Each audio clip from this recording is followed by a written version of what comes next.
Next up on campus, net zero plans, actions, and implementation, etc., is facilities. Obviously, facilities are a big part of running an academic institution. So, universities and colleges typically own and manage large stocks of buildings and facilities. These include buildings and infrastructure for working, education, laboratories, residential buildings, and recreational buildings, including theaters and sports complexes, swimming pools, etc.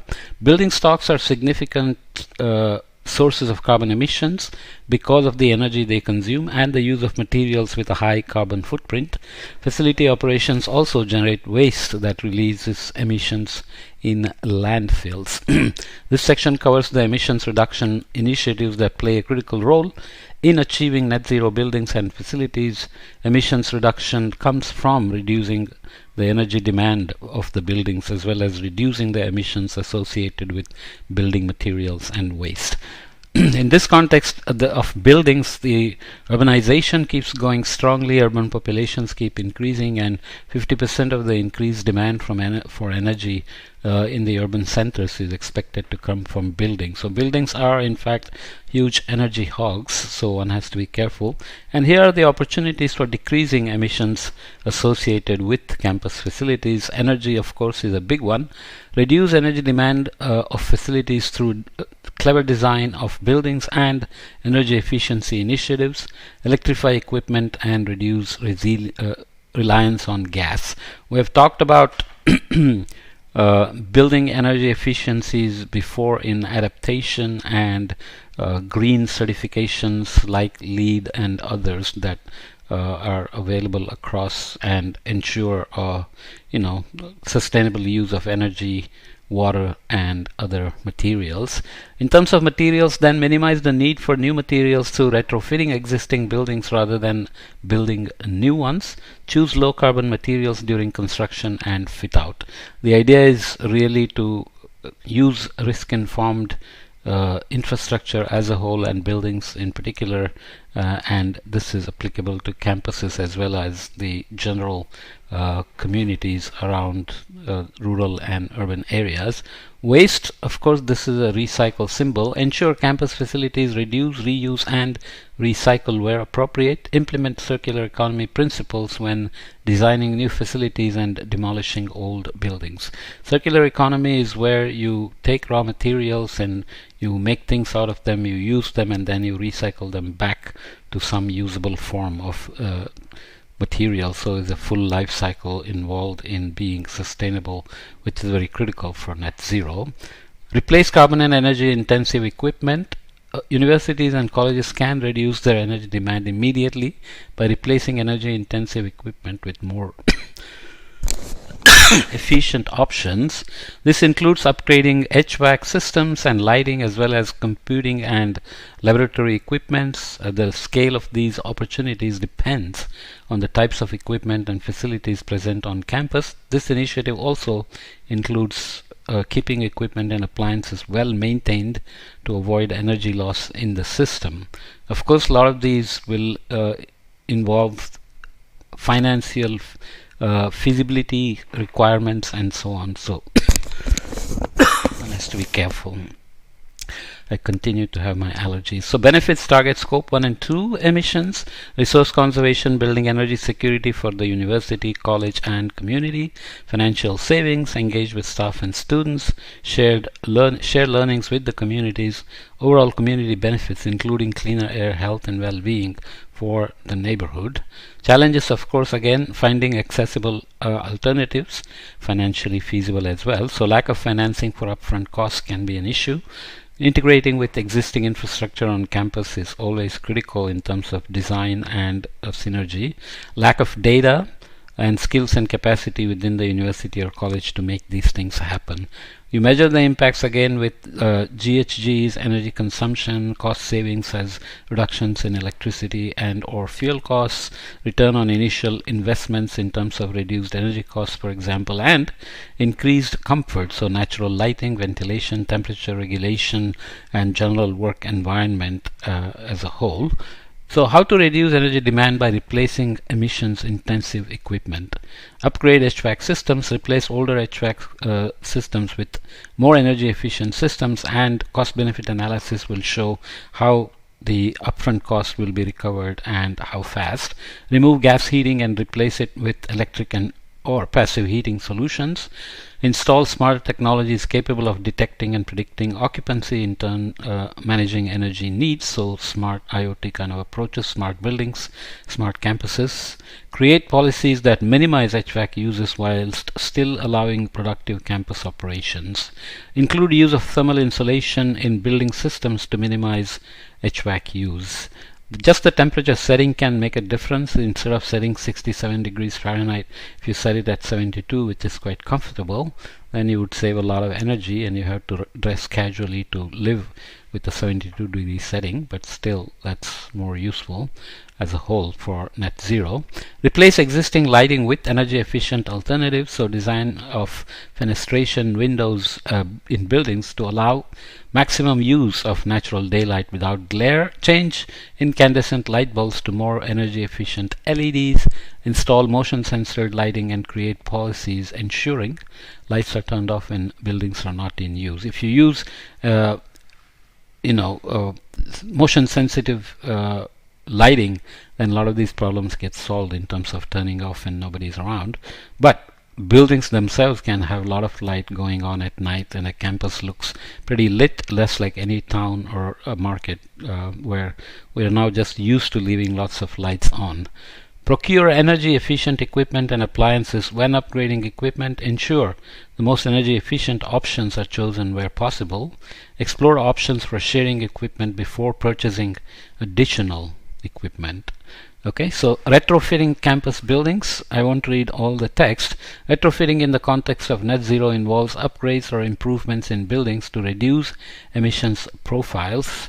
And some famous examples exist, such as the Empire State Building, which was retrofitted with storm windows and energy efficiencies, and they have made I think that happened in the late 1970s, if I'm not mistaken, and they have recovered the costs by now. Okay, while retrofitting can be completed as a standalone project, it can also be combined with a wider repurposing of the existing building. So you can have a longer term strategy with a holistic plan with other buildings. Often simple and relatively cheap alterations to a building can deliver large energy savings, which contribute to a campus's net zero transition. With the recent rise of virtual working and learning, there may be opportunities for a wider repurpose and retrofit programs, which is a sustainable way for a campus to adapt all buildings to new needs and purposes. Just to read off again: benefits, challenges, and measuring impact. Sounds familiar by now to you. Targets scope 1, 2, and or 3. Resource conservation, building climate change resilience for the university or college and community. Increased comfort of the campus facilities through improved heating, cooling, ventilation, and or lighting. Engage with staff and students. Share learnings with communities, skill development, and creating jobs in the community. Skill retraining for the green economy, green technology, and all these retrofittings is very critical. If you leave people behind as you transition towards net zero, then you're going to have other social problems, including who people end up electing, which would be someone who denies climate change and so on. Difficulty in measuring emissions can be a challenge. Building may need to be unoccupied to retrofit, so transition plans have to be done properly. Financing for upfront costs, existing infrastructure on campus and how to merge it with retrofitting, finding accessible alternatives or construction material and technology. Resistance to change both at systemic and individual levels can always be a problem. Skills and capacity within the university or college, lack of it, therefore it's a challenge, can be. Measuring again: reduced emissions, reduced energy use, cost savings, return on initial investment, and increased comfort are all the benefits. Examples of retrofitting campus buildings to enhance their net zero potential: reduce the energy demand for heating and cooling the building by adding insulation or double glazed windows, or by providing appropriate shading. These are low-hanging fruit. Upfront costs can be recovered very quickly with these reduced energy demands by doing these. Upgrade heating, cooling and lighting appliances to be more energy efficient, again tends to pay off. Investigate potential savings by using natural lighting via skylights or other measures in classrooms and workspaces. May require major redesign or retrofitting. Repurpose the space from standalone offices into open plan flexible work environments.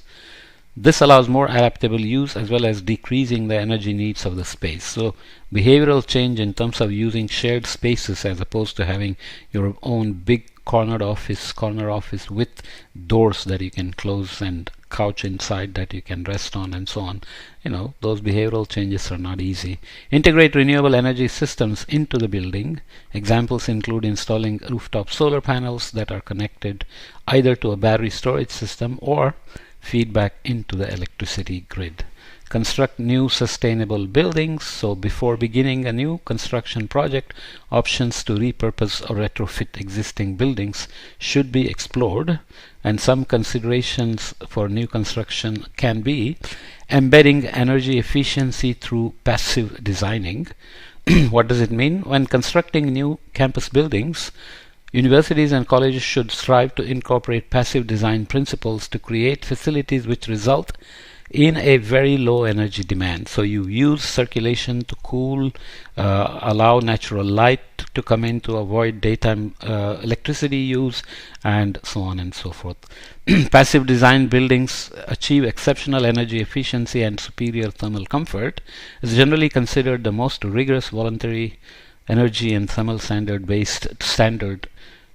in the design and construction industry today, resulting in buildings that consume 90% less heating and cooling energy than conventional buildings. If it is hot and you are cooling naturally with winds, it is definitely more comfortable than cranking up the AC and setting a temperature that's comfortable for some but very uncomfortable for others. People go around wearing sweatsuits inside because it's so cold, and so on and so forth. So all these are important things to consider. Applicable to almost any building type or design, the Passive House high performance building standard is internationally recognized, science-based and proven. Second one, consciously choosing low carbon materials. Conventional building materials such as steel and concrete have a very high carbon footprint. This embodied carbon consists of all the emissions associated with the life cycle of the building construction material, from emissions at the point of extraction, manufacture, transportation, installation on site, as well as operational and end-of-life emissions. Wood is being now proposed as a material that's low carbon, can lock up carbon, and can be safe as steel and concrete, and recyclable as well. Steel and concrete buildings, after their life cycle, when they're brought down, getting rid of the debris is a massive challenge. Decreasing the embodied carbon emissions can be achieved through sourcing local materials, using recycled materials, opting for sustainable timber buildings, or using alternative low carbon building products. So you have concretes with fly ash, you have bio concretes or biocorrecting concrete which heals itself, and so on and so forth. The use of low embodied carbon materials needs skilled professionals and workers. Thus skill development activities may also be promoted through the universities in this setting. Ensuring green landscaping is a key design feature as a part of the facilities. Types of buildings, so embodied carbon, the emissions from manufacturing, transportation and installation of building materials, and operational carbon is where operations from a building energy consumption is going to emit some CO2 as well. So here, when considering a new building on campus, incorporate aspects of the surrounding and climate suitable landscape. Land use management is a big part of the adaptation and mitigation in terms of reducing emissions and sequestering more carbon. Ensuring that native flora, so forests, shrubs and grasslands, as well as geographical features, catchment areas and seasonal streams are preserved and actually incorporated actively, protects biodiversity and enhances natural carbon sinks on the campus. So nature-based solutions look at a lot of these sorts of things. Incorporating urban energy, for example green walls and roof, can also help improve building performance, driving down energy demand. Another benefit is reducing the heat island effect on campus. You don't want the campus to be a concrete jungle, which is actually much warmer than the surrounding, but you can have enough vegetation and green landscaping to actually avoid any heat island effect, and in fact campuses can be cooler than the surroundings, as it happens in IIT Bombay, for example. Incorporating these elements can also create opportunities to engage with research and local communities. Benefits, challenges and measuring impacts, again similar to before. Targets scope 1, 2 and 3 emissions, resource conservation, building climate change resilience, engage with staff and students, share learnings with the communities with increased engagement, which is very critical, skill development and creating jobs in the community. And the challenges: difficulty in measuring emissions, financing for upfront costs, existing infrastructure on campus has to be synergized, finding accessible alternatives for construction material and technology, resistance to change both at systemic and individual level, skills and capacity within the university or college may be lacking, skills and capacity from local workforce to construct facilities with new material may not be available. Again, you would measure, for measuring impacts, greenhouse gases, energy consumption, increased comfort level and reduced emissions intensity of the building materials. Okay, so we will deal with waste when we come back. I think this podcast must be already about 10-12 minutes. Actually it's 16.5 minutes, so definitely we'll stop here. The lighting is not very good, but I can put up a table lamp, but don't worry about it. Just listen to the material, read the material. The report is available for free online and so on and so forth. Okay, see you in the next podcast talking about waste on campuses. Okay.